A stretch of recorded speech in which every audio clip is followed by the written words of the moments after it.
Right, Drummond here, and this is Drummond's Spoken Word. This episode, we find out if there's one bike to rule them all, and two wheel sets to kind of like help rule.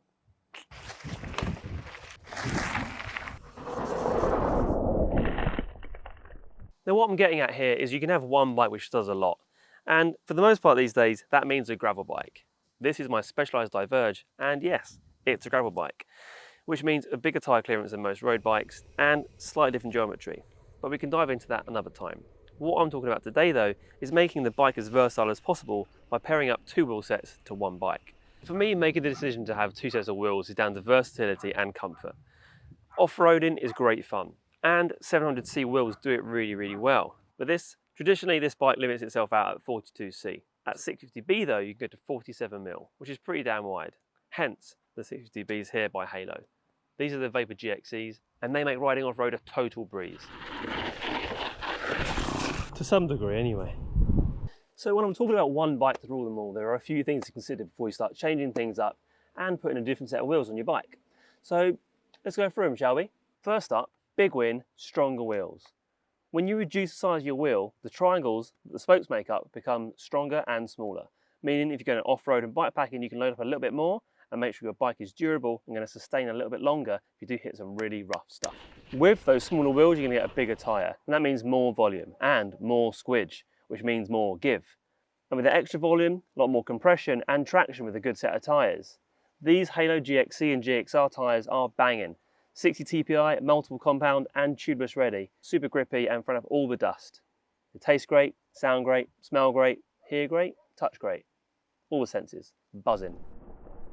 Now at a rough estimate, a 700C wheel with a 28mm tyre is about the same size as a 650B wheel with a 47mm tyre. However, the ride is very different indeed.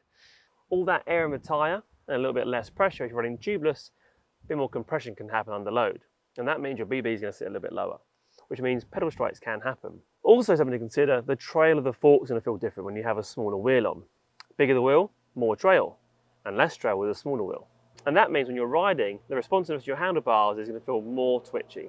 But you'll get used to that in good time. Now for me, what's great about these Vapor wheels by Halo, they come in all kinds of configurations.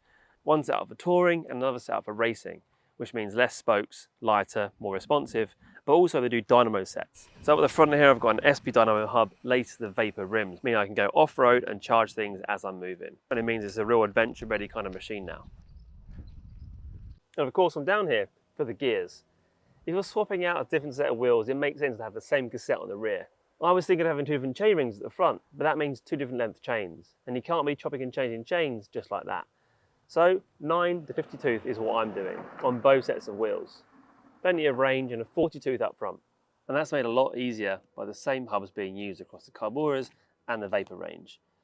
And they have 120 points of engagement, which is pretty sweet. They sound fantastic. I've got a lot of time for it. It's a symphony in my ears, like a bag of wasps. And the crunch of the gravel. Wonderful. I'm into it. And you will be too. You will be. All right? Now, facts and figures are all well and good, yeah? But how does it really feel? Real feel. What does it ride like? 650B versus 700. So, this gravel, pretty good, compacted, nice and smooth. And I'm at like 32 PSI right now, which, yeah, it's pretty baggy, but feel nice and low, down to the road, nice twitchy steering to give me some control. It does get a bit technical. With that lower centre of gravity, I'm going to make sure I feel planted into the corners. But of course, with that lower BB, I want to avoid pedal strikes. One of the other really important things to consider when you are changing out a set of wheels on your bike is the gearing. When you drop down to a smaller set of wheels, you're going to find that the gearing does change slightly. You might spit out more on flats, but the hills will get effectively easier. But I do find that if you decide to, it's a harder hill than I thought. I'll start talking in a minute. Not right now.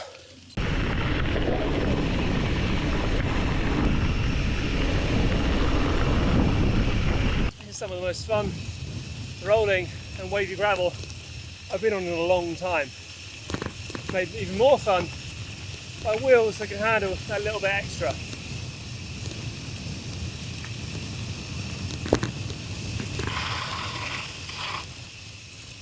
throwing a really grippy and durable set of tyres on the GXRs and GXCs by Halo, and you have a pretty powerful combination for a lot of fun off-road. When those tyres deform into the corners, you've got a lot more traction and grip to spread itself across the surface, give you more confidence, and I guess then you hit the...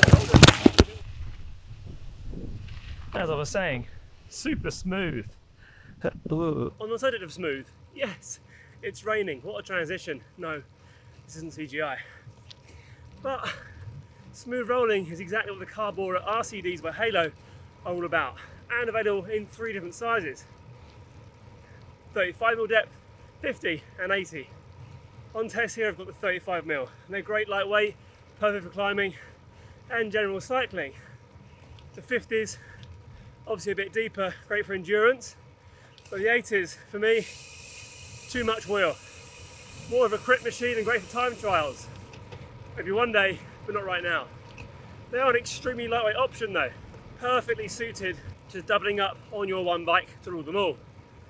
One of the best features that these two wheels have is sharing the same super drive system, the same hub shells, meaning that transfer between the wheels means no faff, your disc brakes match, and no need to move calipers or your derailleur.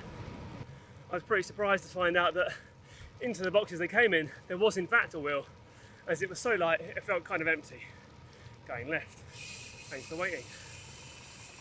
Also with a 21mm internal width, these fit a great sized tyre, up to 32mm at 700C, and they feel perfect. Super well balanced, and the straight blade spokes help with a bit more aerodynamics. Despite me preparing pretty well for most rides, as you can see right now, I'm not wearing a rain jacket. Summer rain makes me feel fine. Snorkel packing, the next big episode from German Spoken Word. Right now, as you can see, I'm trialing out, just going bare bones. Next up though, goggles and a funnel. Well yes, they're best suited to climbing. It doesn't mean it's going to make climbing like easy, but it is a definite improvement because of how light they are and the minimal flex that they have. And that 120-point engagement with SuperDrive Hub is pretty damn special. Like I said, it sounds great. Now it's got to be said, of course, that not everyone can afford 2 sets of wheels, but then again, not everyone can afford 2 bikes either. So if you want to make a bike as versatile as possible, 2 wheel sets could be the way forward. And with these 2 excellent options from Halo, readily available in the UK and worldwide, why wouldn't you seize the opportunity to have one bike that rules them all? Over to Mike when it was warmer. To answer my earlier question, is this one bike to rule them all with 2 sets of wheels? You know what? I think it is. I hope I'll find you out on the trail sometime, and maybe you'll be of the ilk where you go for 4 wheels and 1 steed. In the meantime, keep rolling. Remember, no miles, big smiles. And I'll see you in the next episode of German's Spoken Word. And out, I'm guessing I'm going to all the beach.